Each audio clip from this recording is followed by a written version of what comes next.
Tonight we turn our gaze from the tangible fears that governed the daily lives of the Greeks and drift deeper into the very architecture of their imagination. We journey into the world of myth, but we will not be visiting the blood-soaked battlefields of Troy or the high-stakes drama of Oedipus. Our destination lies in quieter, more shadowed corners of their story world, the tales that are less about the clash of swords and more about the slow, inexorable turning of the human heart. These are the narratives that explore the spaces in between the patient love of a wife waiting for a husband's return, the origins of a flower born from a beautiful and terrible misunderstanding, and the quiet, daily work of the gods, who were not always hurling thunderbolts, but were often tasked with the simple, relentless mechanics of existence. These stories perhaps tell us more about the Greek soul than any epic battle. They speak to a deep and abiding understanding of patience, of consequence, and of the profound, often melancholic beauty of a world that is always in motion, always becoming, always passing away. They are myths that feel less like grand adventures and more like the slow setting of the sun, imbued with a quiet and contemplative power. They reveal a people who understood that the greatest struggles are often internal, fought not against monsters of scale and fang, but against loneliness, against time, against the very nature of the self. So, find that comfortable position in which your body feels most at ease. Allow the gentle hum in the background to smooth over the sharp edges of your day, to become a soft, steady anchor in the present moment. Let your breathing slow, finding its own natural, unhurried rhythm. And now, let us wander together into the soft twilight landscapes of three quiet Greek myths. Story 1, Penelope and the Unraveling of Time. Our first story does not take place on a battlefield, nor in the glittering court of a king. It unfolds in a silent weaving room, late at night, under the soft glow of an oil lamp. It is the story of Penelope, wife of the great Odysseus, and her quiet, decade-long defiance against a world determined to erase her. While her husband wrestled with one-eyed giants and navigated treacherous seas, Penelope faced a different kind of monster: the relentless, grinding passage of time, and the oppressive, suffocating expectations of the men who sought to replace him. You must understand that in the ancient world, a woman's identity, her very place in society, was often tied directly to her husband. With Odysseus gone for so many years, 10 years at war in Troy, and now another 10 lost to the unforgiving sea, he was presumed dead. For Penelope, this meant her own existence was becoming dangerously unstable. She was no longer just a wife, she was becoming a prize, a symbol. The 100 or so suitors who descended upon her halls were not just seeking a marriage. They were vultures circling a dying legacy. They were attempting to consume her husband's property, his power, and his kingship, all by possessing her. Her struggle was not against a physical threat that could be met with a sword, but against a slow, creeping social and existential erasure. The suitors were a perversion of a sacred Greek concept, xenia, the ritual of hospitality. This was a divine law, protected by Zeus himself, that dictated a host must welcome and provide for a guest, and a guest must be respectful of the host. But these men were not guests. They were parasites. They feasted on Odysseus's livestock, drank his finest wines, and corrupted his household staff, all while disrespecting his memory and pressuring his wife. They were a rot that had settled in the heart of the home, a daily draining presence that Penelope had to manage with exquisite care. A wrong word, a moment of overt defiance could lead to violence, not just against her, but against her young son, Telemachus, who was growing into a man amidst this sea of hostile usurpers. And so, how did she fight this insidious siege? not with weapons, but with wisdom, not with force, but with cunning. Her chosen battlefield was the loom, her weapon the needle and thread. She announced to the boisterous assembly of suitors that she would, of course, choose a new husband from among them. It was her duty. But first, she must complete a task of profound filial piety. She must weave a burial shroud for her aging father-in-law, Laertes. It was a masterful strategic move, a checkmate of social expectation. It played directly into the Greek reverence for family duty and proper burial rites. To deny her this would be an act of impiety so great that even these boorish men could not risk it.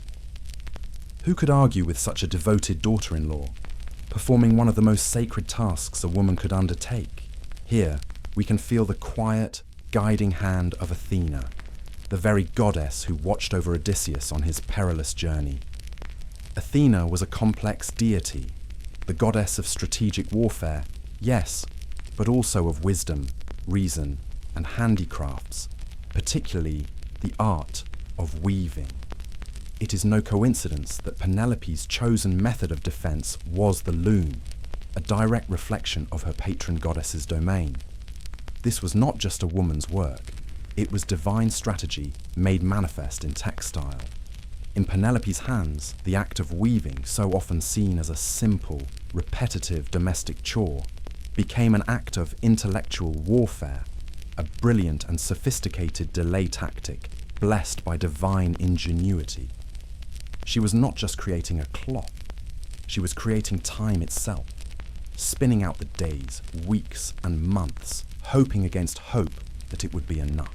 Every day, the great hall of the palace would be filled with the noise and chaos of the suitors, their laughter, their arguments, their feasting, and in a room nearby, Penelope would sit at her massive loom, the very picture of quiet, sorrowful diligence. Her hands, graceful and sure, would move with a practiced, steady rhythm, a public performance of progress for any who cared to watch.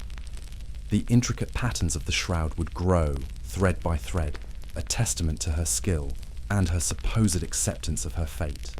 The suitors, seeing this tangible evidence of the task's completion, grew more impatient, yet they were held in check by the power of her piety.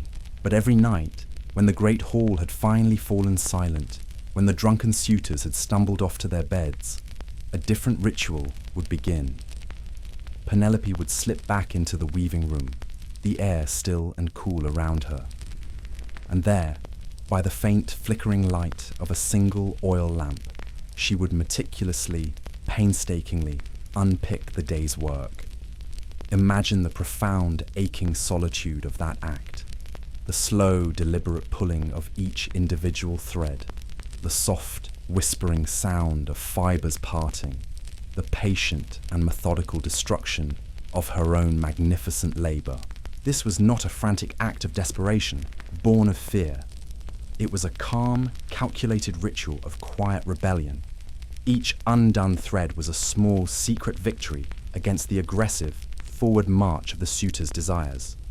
It was a silent conversation with time itself, a powerful refusal to let it move forward in the way others demanded. While the world slept, she was turning back the clock, one thread at a time. The loom, for the Greeks, was often a metaphor for fate itself. The Fates, the Moirai, were three goddesses who spun, measured, and cut the thread of every mortal life. In her nightly act of unraveling, Penelope was, in her own small way, defying the fates themselves. She was insisting that the thread of her husband's life was not yet cut, that the pattern of her own destiny was not yet complete. This nightly undoing was a deep, powerful, and symbolic act. It was a rejection of finality in a world that demanded she accept it. It was a physical manifestation of hope sustained against all evidence. As long as the shroud remained unfinished, the future remained unwritten. As long as her hands could unravel the day's work, her husband might still be alive, her son might still inherit his kingdom, and her life might still, once again, be her own. In a world governed by powerful, often capricious gods, by prophecies and by fate, Penelope's quiet, repetitive act of undoing was her way of holding that cosmic machinery at bay. She was creating a bubble of possibility in a world that was closing in on her, proving that the greatest battles are not always fought with a clash of bronze armor or the roar of a crowd, but are sometimes won in the deep, profound silence of a single, determined heart working alone in the dark. For 3 long years, she maintained this secret rhythm, this silent, exhausting dialogue between her daytime performance and her nighttime resistance. It was a testament to her endurance, her intelligence, and her unwavering loyalty.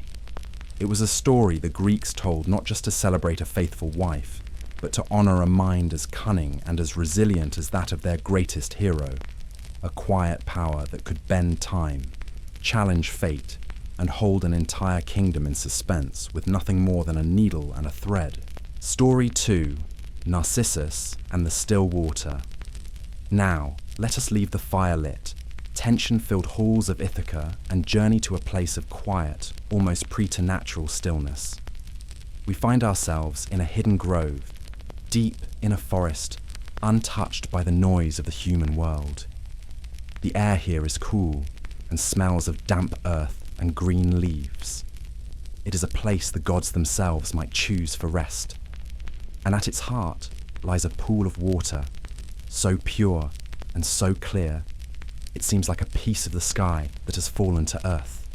Its surface is perfectly silvered, undisturbed by shepherds, by thirsty goats, or even by the gentle drift of a fallen leaf.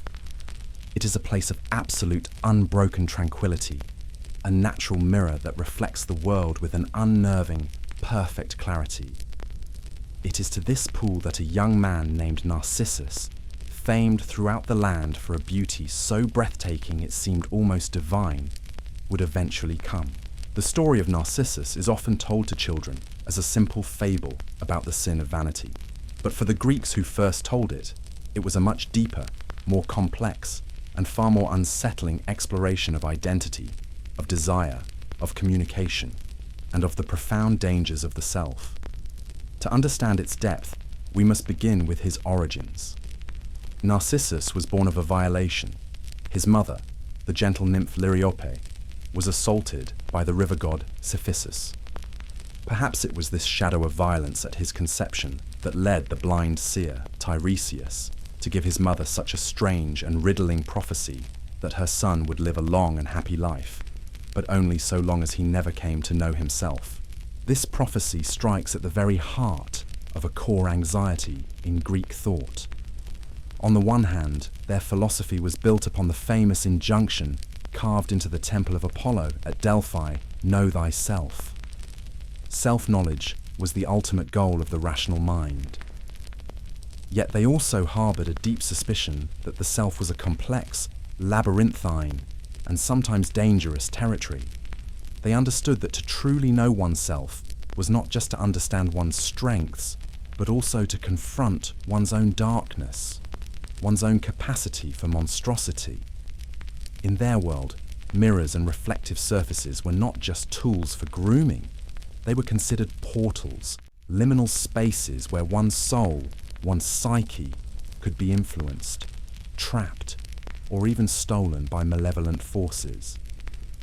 The fear surrounding Narcissus was not just about vanity, but about the terrifying possibility of losing oneself entirely in one's own reflection, of the image becoming more powerful, more real than the person casting it. Many had fallen in love with Narcissus, mortals and nymphs alike, but he was untouchable, sealed within a fortress of his own physical perfection. He scorned them all with a casual, devastating cruelty. One of those he rejected was the mountain nymph, Echo. Her story is tragically intertwined with his. Echo had been cursed by the goddess Hera for distracting her with endless chatter while Zeus was consorting with other nymphs. As punishment, Hera took away Echo's ability to speak for herself. She could only repeat the last few words spoken by another. She was a being of pure response, her identity erased, her voice no longer her own. When Echo saw Narcissus in the woods, she fell desperately in love. She followed him silently, her heart aching, unable to initiate a conversation. When he, sensing a presence, called out, "Is anyone here?" she could only reply, "Here." When he called, "Let us meet," she could only answer, "Let us meet," and stepped out from behind the trees with her arms open.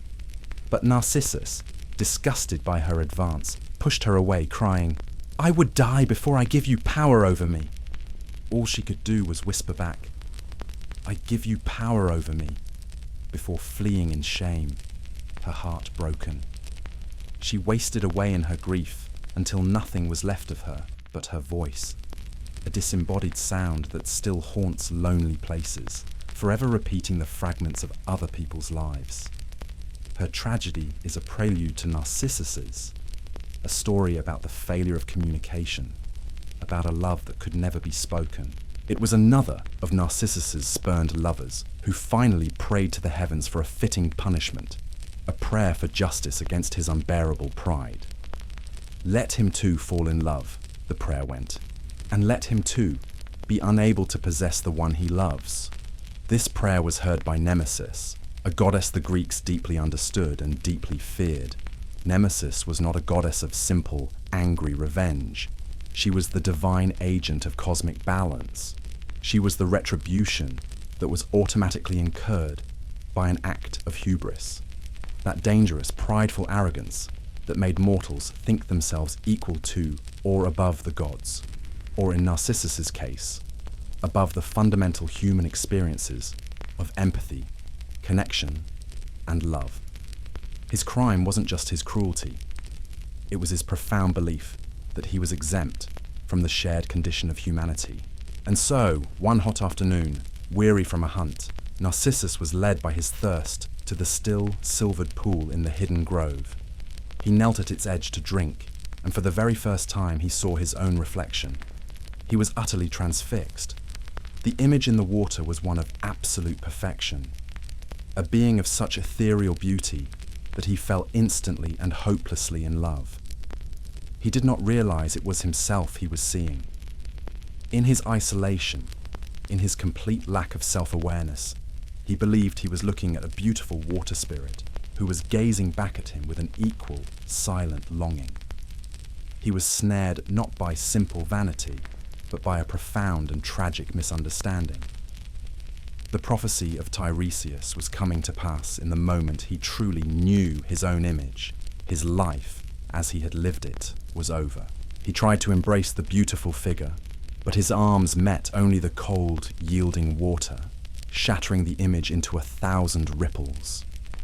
When the water stilled, the face returned, as beautiful and as distant as before.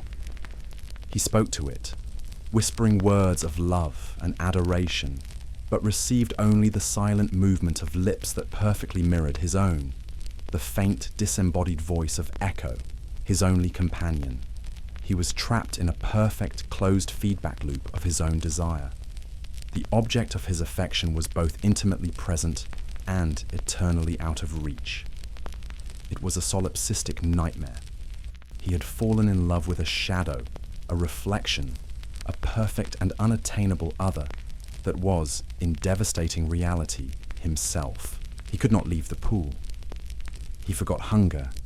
He forgot thirst. He forgot the world. He remained there day and night, his body slowly withering away as he endlessly gazed at the image that could never love him back, that could never offer a single word of comfort that was not his own.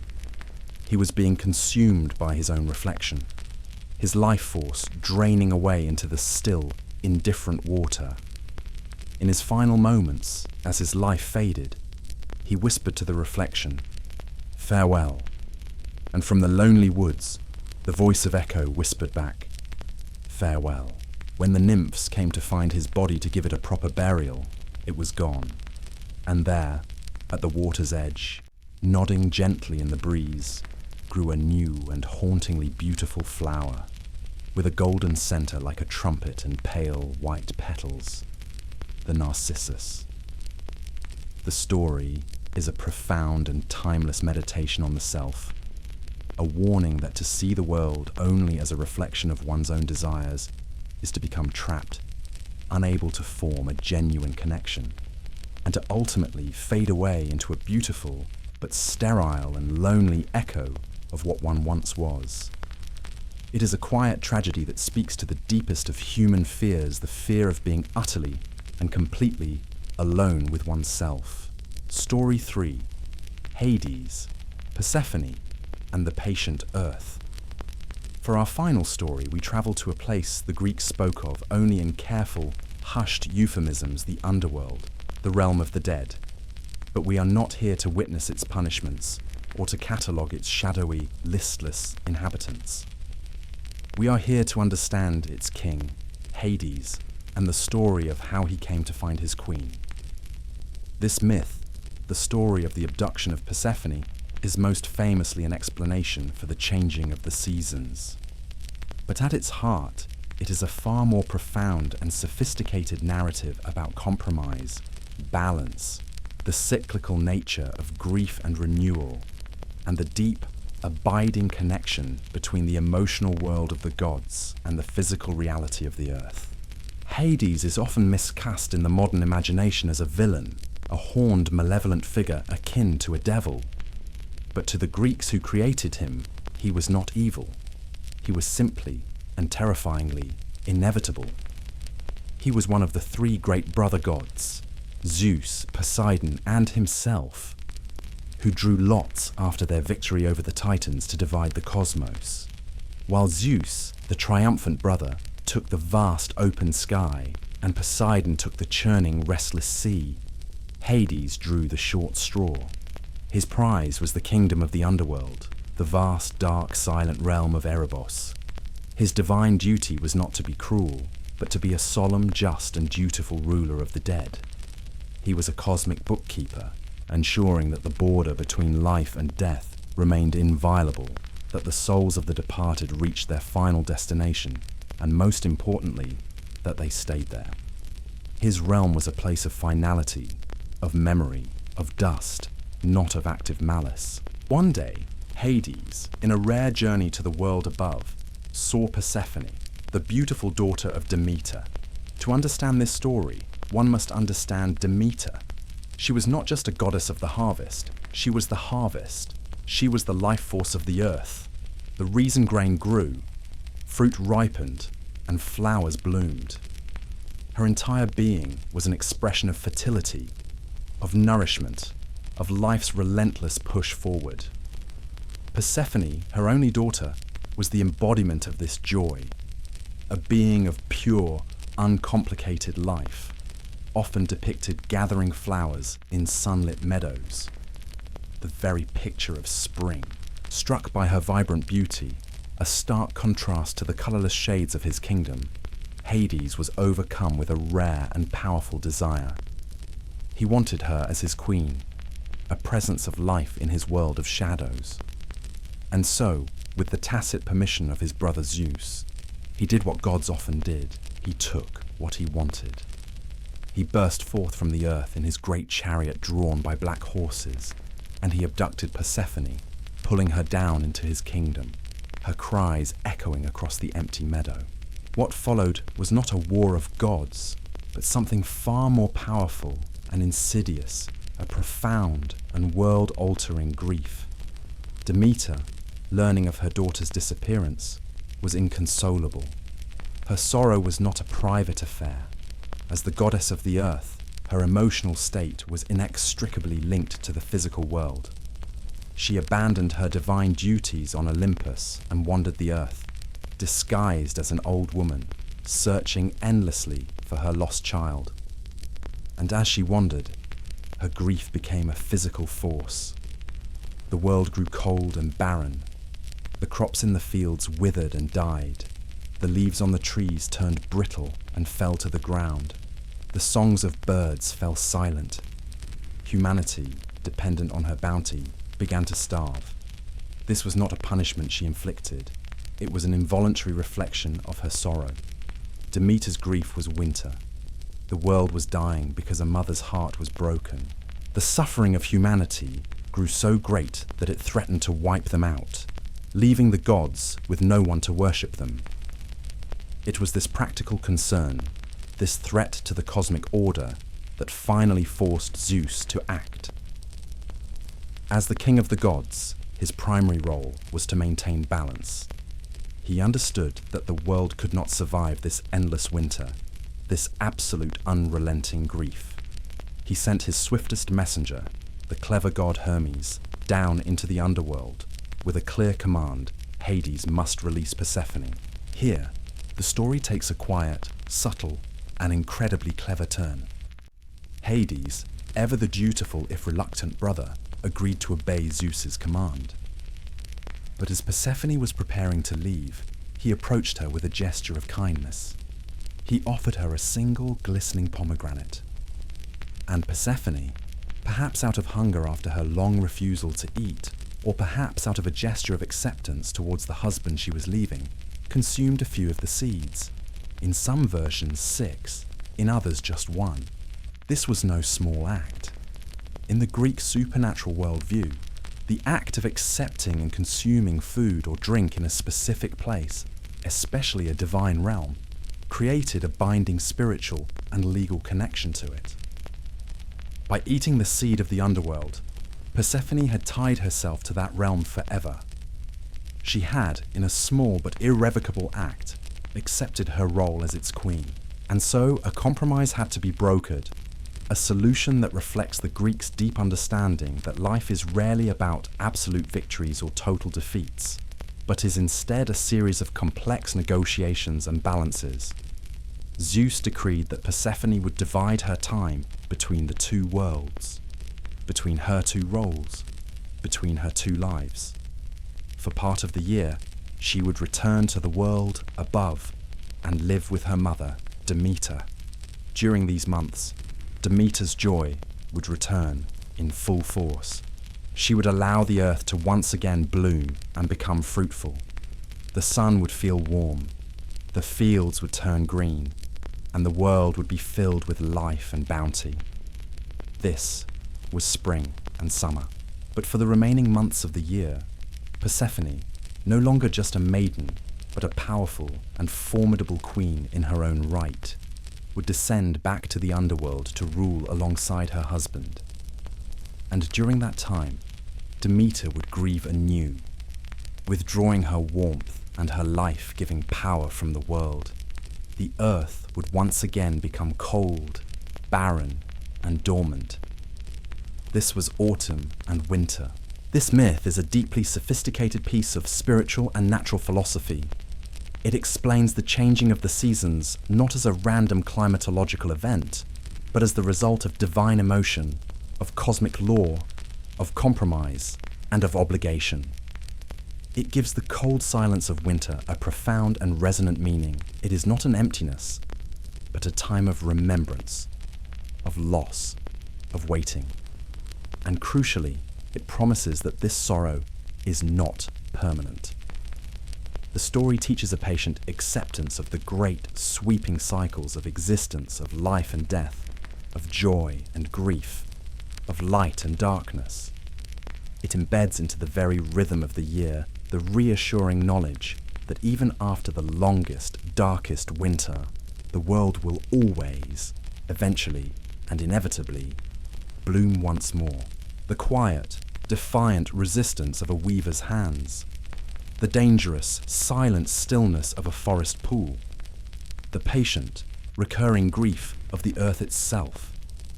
These stories, whispered through the centuries, remind us that the Greek imagination was not just filled with conquering heroes and wrathful gods, but with a deep, abiding, and nuanced understanding of the subtle, powerful forces that shape our inner and outer worlds. They saw myth not merely as entertainment, but as a sophisticated language to make sense of life's quiet mysteries, its inescapable sorrows, and its slow, inevitable, and often beautiful rhythms. They are stories that teach us that time is not always a straight line, but can be unraveled and rewoven by a determined will. They warn us that the self can be a beautiful and dangerous trap, and that to know oneself is a task that requires more than a simple glance in the mirror. And they show us that even the coldest, darkest winter is not an end, but a necessary pause, a period of quiet grief that holds within it the certain promise of a return to the light. And in that ancient, elegant understanding, whispered across millennia, there might still be wisdom for us, as we too learn to navigate the cycles of our own lives. Sweet dreams, and may your own forecasts always prove favourable.